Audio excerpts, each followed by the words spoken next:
All right. Hey. Hey guys. So we wanted to talk about, I wanted to give my wife an opportunity, and we've talked about it.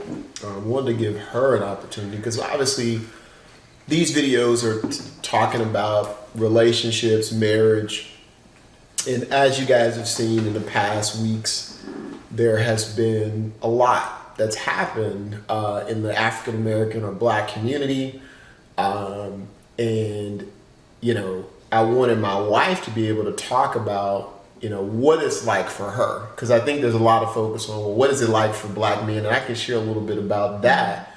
But from a marriage perspective, I don't think we explore a lot about what it's like for the women. And even in, I hate to call it a movement, Right. but even in these conversations, there's a lot of talking about the Black men, and we want to lift them up. There have been some things like Breonna Taylor that has happened, and we're looking for justice for our Black women too. We're looking for the love for our Black women. I agree. And I know that's kind of a different topic than what we're going to be talking about today. I just wanted us to focus on, from a marriage perspective, there are a lot of women out there, and most of our audience, I'm assuming, is Black or African, whatever you want to call it. I say Black, some people like to refer to themselves, whatever. I'm saying I want to know from a perspective for the wives out there. The wives, or if you're not married, you're in a relationship. You're in a relationship. Like, what are you guys going through? I mean, for me, it's scary. It's scary, and especially with an incident that occurred with one of our neighbors, and some things that she said that could have put a fire on the Black males in our community, especially my husband, and it scared me. He was going to meet with someone yesterday, and I was scared because I'm like, is this a setup? Right, you know, right. Send me that person's address, send me everything so that I know where you are. It's scary, and I don't want to be that person that's saying live in fear, but it's like, I love my husband, and I know that he's been in an incident where we were going on a trip and he had a gun to his head by a police officer and was handcuffed as he's putting our suitcases in the vehicle at 5 a.m. in the morning, and them saying you fit the description. So it's things like, it scares me because you don't know. I don't know, and I can't imagine something happening to you. Yeah. I don't know. I just I am being a little bit more protective right now with you. Yeah. And I hope you are okay with that, because normally I'm not like, where are you going? That's just not me. That's not me. Yeah. But so now I was like, let me tell y'all, she ain't telling y'all what happened. So I went to the store. First of all, I was overwhelmed because I am doing a lot more activism in my neighborhood, in my community, and it just became overwhelming. There are a lot of people who are looking to me for leadership and looking to me to lead, and I became overwhelmed. I said, hey honey, I'm about to leave. I need to go to the store. I'm just going to go to the store and get some stuff I want to eat. Baby. I thought... Wait, no. So I'm sitting in the car. I get a call. Where you at? I'm like, honey, I've been sitting in the car. I just had to download a little bit. I was like, okay. I was like, but I'm about to leave. I get to the parking lot of the store. She calls me again. What's going on? I'm like, what do you mean what's going on, honey? I sat in the parking lot for a while. I'm just kind of decompressing. Everything's okay. So anyway, the moral of the story is she called me like 4 times while I was out. And I'm not mocking you for that. I know you. But it was different. It let me know, like, okay, this has been an experience for you. Yeah. Because now more than ever, it's not just the racism. Because to me, racism is not anything new. I'm sorry, it's not anything new, it's just recorded. Like Will Smith said, racism been happening, they just recording it now, right? What was a new dynamic for me was something about this particular situation has caused people that we know in our communities to lash out. You know, people that you may have considered as friends or maybe co-workers. You know, everybody's on edge and everybody's so emotional.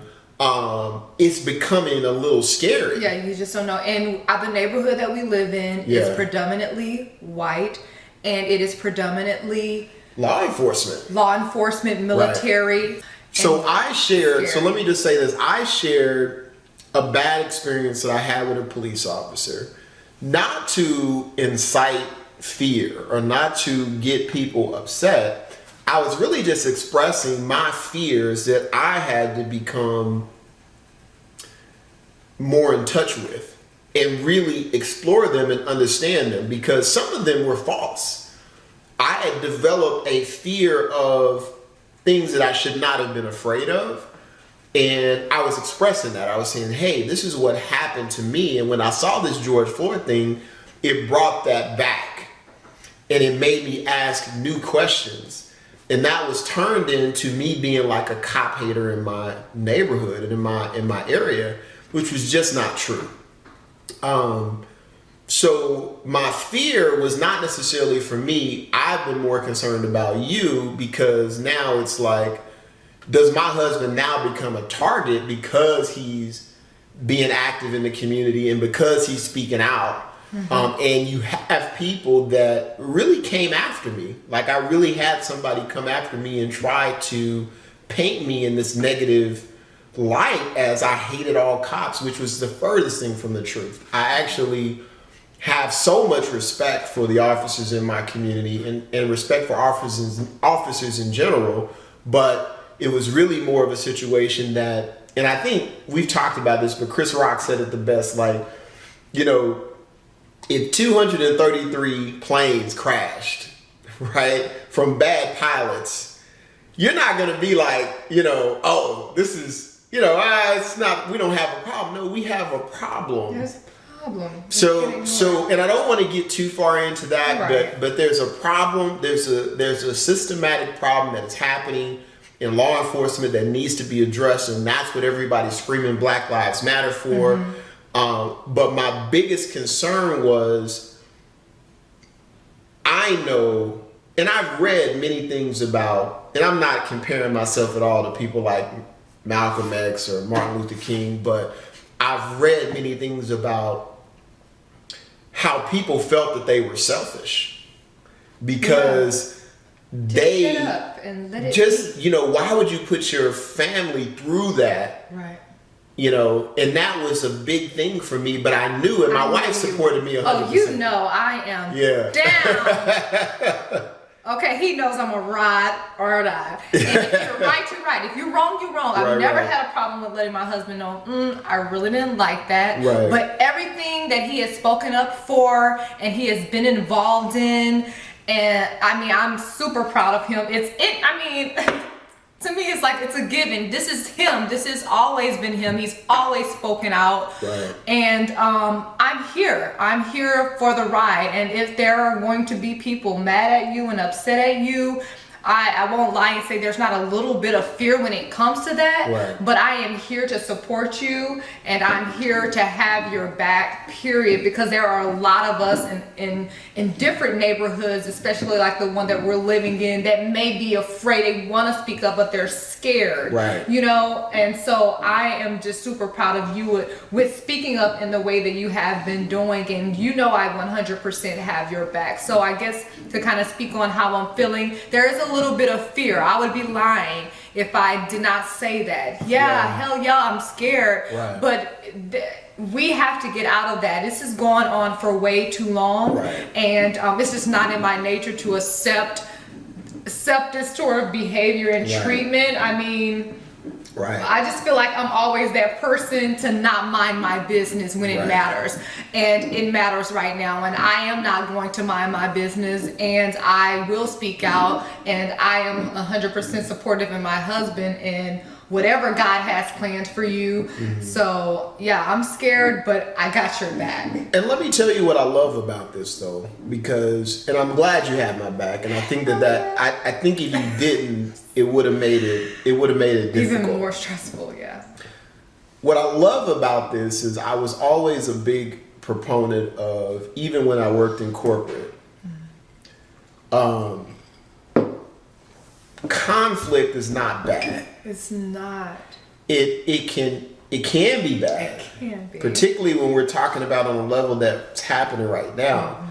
But what it causes for logical people is for them to have a conversation about the facts and about what's really happening. And guys, I'm telling you, like, I had one of my neighbors who has influence in our community invite me over to his home. And he just wanted to talk about, Kelly, like, I don't want to offend my, black people around me. I want to make change. This is what touched my heart, and I will never forget this. He said, I don't want to look my daughter in the face when I'm telling her about what happened with George Floyd and say I did nothing.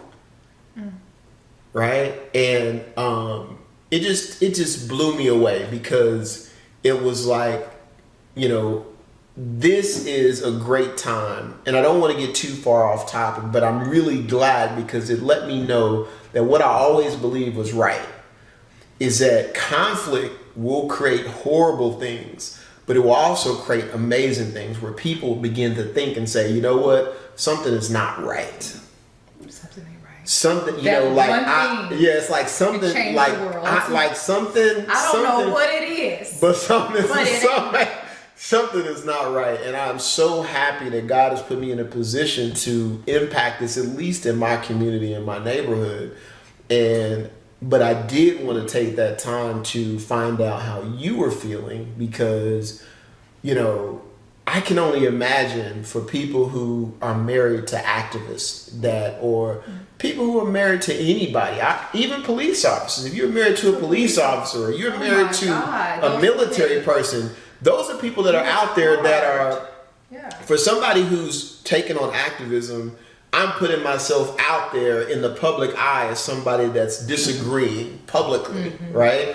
For a police officer, they're putting themselves out there that says, you know what, I am going to be, even though I know that there are people in this community that hate me, I'm going to go out and still try to protect and serve these people. For some of them, not all of them. It's just, that are out there, so. And the military, like, even though I know I could be killed at any given second, I'm going to do what I need to do for my, you know what I'm saying? So I just can't imagine what that's like.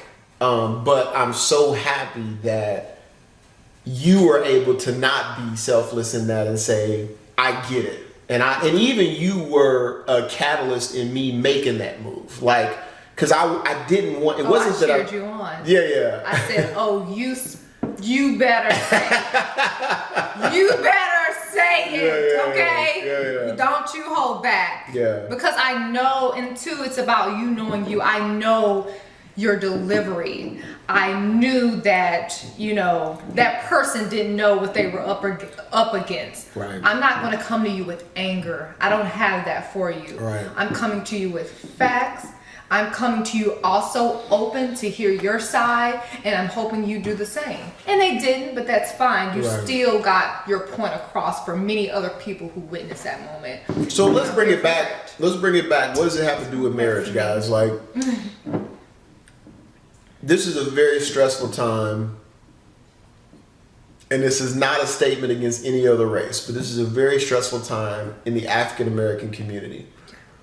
And when you're going through that stress, there's going to be challenges in your marriage. It could be challenges in your marriage if you're not communicating, if you're not talking about what you're feeling, if you're not paying attention to how your spouse is reacting to what's happening.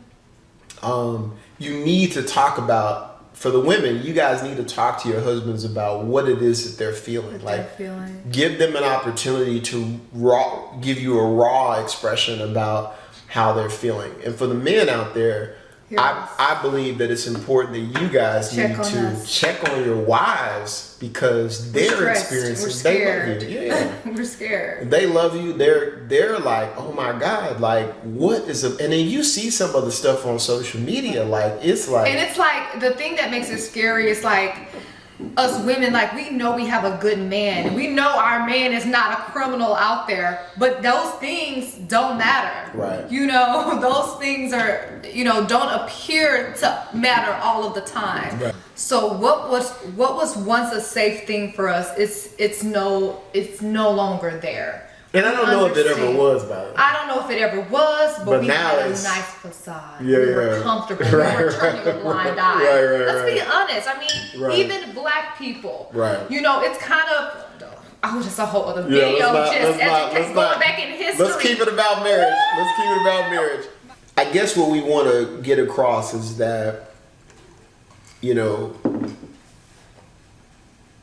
this is a time where we just need to take this opportunity to sit down with your wife, sit down with your husband, and you guys really just talk about what you're truly feeling. Because I know it's so easy to get caught up in work. Because I mean, come on, guys, like there's so much going on in the world right now. But it's really important. Sit down, have a drink, eat, whatever y'all gonna do, and talk.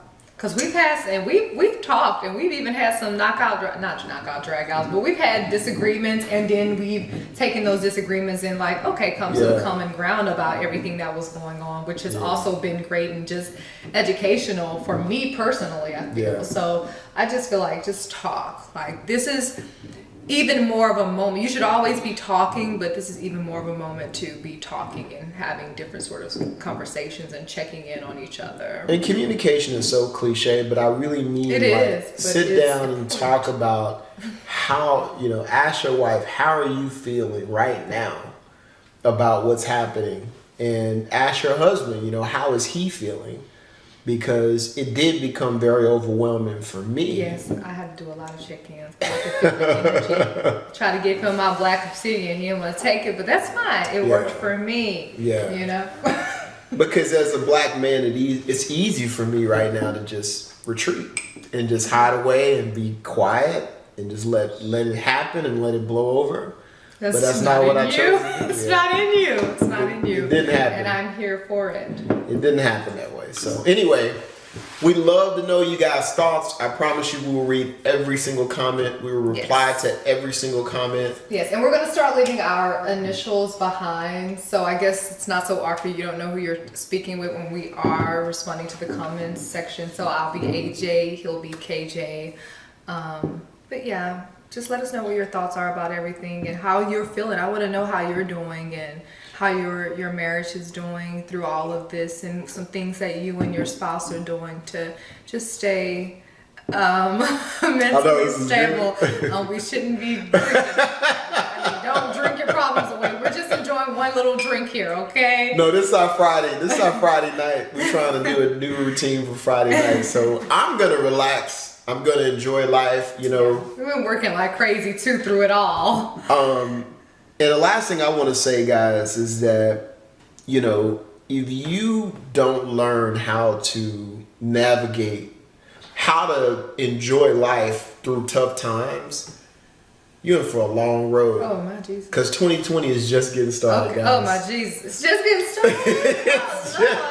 And that's my lesson. That's what I've learned is like, man, if I don't figure out how to just enjoy life and enjoy my family and just, you know, find some peace on my own without the world, because the world is just going crazy right now.